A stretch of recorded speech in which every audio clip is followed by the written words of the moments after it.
The Yoruba oral tradition includes passing down of oral histories and ancestral stories. And through these stories, elders are honored for their contributions, and individuals can learn about their cultural heritage. And as you can see, I can even see the picture clearly in my eyes right now that we are building the tree. We are building the family tree now. Because now you go to the side of your father, you say, your father's father and your father's mother came together and they gave birth to your father. Now the tree has extended from there. Black, Japanese, Asians, whatever the case may be, we have to tell our story. And to tell your story, you must build infrastructure. You must build a platform. You must build a brand. You must build a business. So how you mentioned that this concert is happening where they're celebrating African music and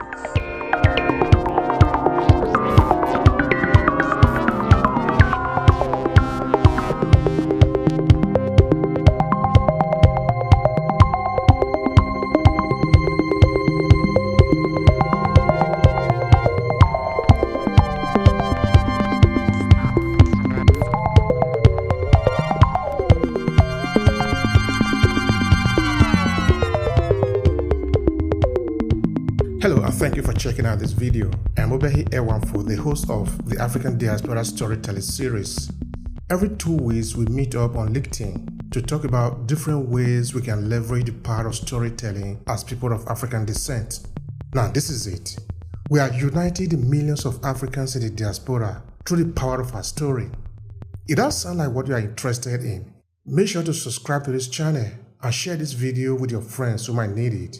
Now, back to today's conversation. Ourselves, what we are going through in this world, what we are going through in a time like this, how we are represented in the world, and how we want to be represented in the world. So this is fundamentally important today. And of course, like you can see, I've already started. I don't have to wait for anybody. The room is being recorded. Also for the interest of those who are going to see it later. So we are not sort of rushing. But I really want to say that a conversation like this is important for us. We need to look for a way to take care of our own too. There is a saying in my place that when you take the hoe to hoe, that is when you take the hoe to go to the farm to weed, you weed toward yourself.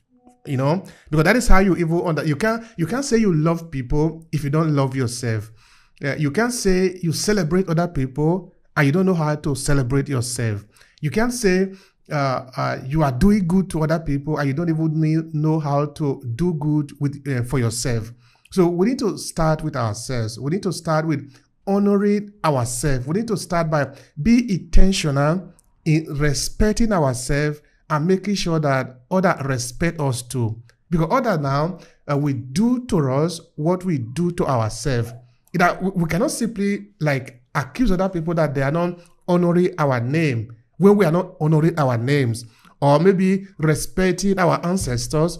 Well, we are not even respecting our ancestors. So we don't even say that we even have one. You know, I was interviewing a Senegalese artist in Milan. He was telling me, because we were talking about the question of why are we always celebrating other people, we are not celebrating ourselves. And he was telling me, but if I have a horse, you have a horse, you are climbing my own horse, you cannot complain that nobody is climbing your own horse because you also have a horse, climb your own. So it is, we need to celebrate, we need to make it a duty. We need to be intentional about celebrating who we are, because that is important, it's fundamentally important. All right, so for those of you who might not know, I believe some of you know where we are coming from. This is a research that is essentially based on evaluating the history of African people, where we are, particularly the African diaspora. What is our experiences? What can we learn from ourselves? What is the importance of our story, our peculiar experience in the world? So this is what we are in for, and it is important for us. And like we often done, we need to respect the women first. So I'm going to pass the mic to Gloria just now.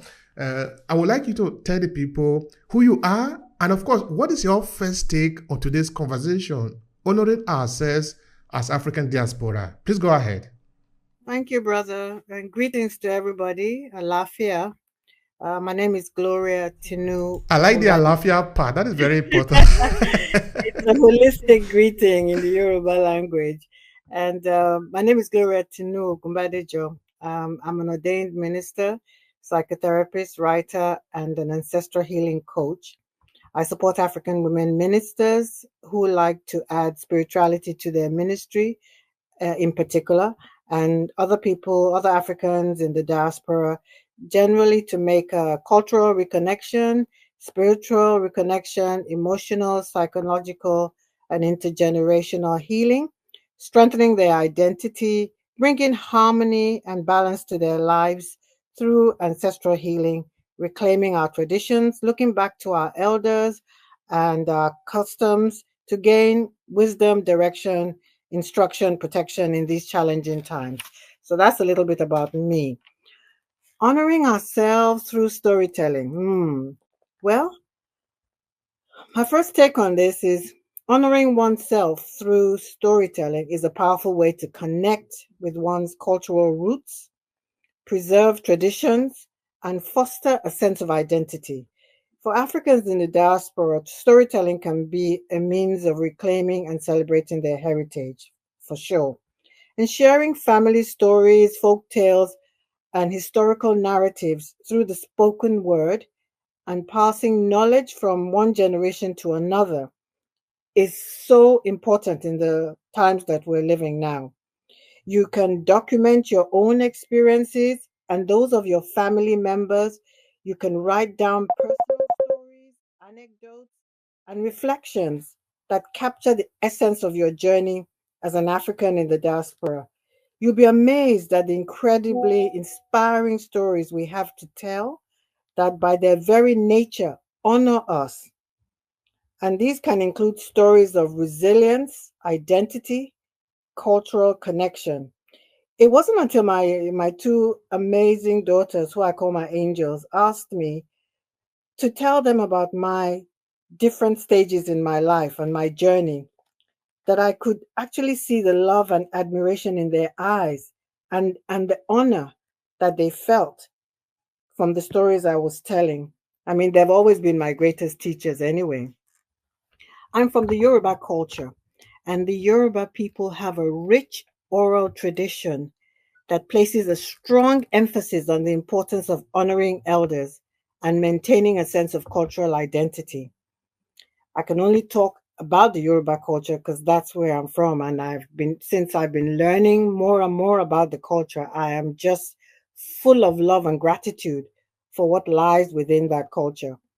Yoruba culture is well known for its intentional and extensive use of proverbs and wise sayings. Elders often use these proverbs to impart wisdom, guidance, and moral lessons to the younger generation. The use of proverbs is a form of oral communication that reflects the collective wisdom of the community and underscores the respect for elders as bearers of the wisdom and honoring these gifts they possess. I will give some examples of some of these proverbs so that you can get a real sense of what I'm talking about.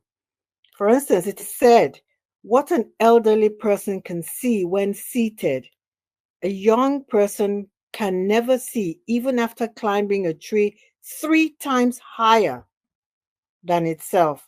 I think that speaks for itself. The Yoruba oral tradition includes passing down of oral histories and ancestral stories. And through these stories, elders are honored for their contributions, and individuals can learn about their cultural heritage. I feel that we can emulate these traditions by telling our own stories even before we get to the stage of being elders, to begin to experience how it feels to be honored by our own unique experiences.